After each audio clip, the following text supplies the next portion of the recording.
እግዚአብሔር ብርሃኔና መድኃኒቴ ነው።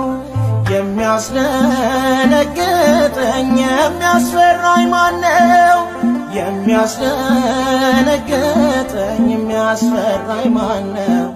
አምላኬ መመኪያዬ ነው።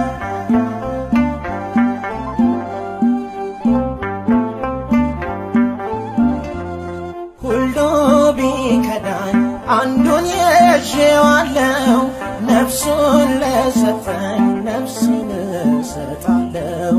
ልቤ ብርቱ ነው ስሄድ በውሃው ላይ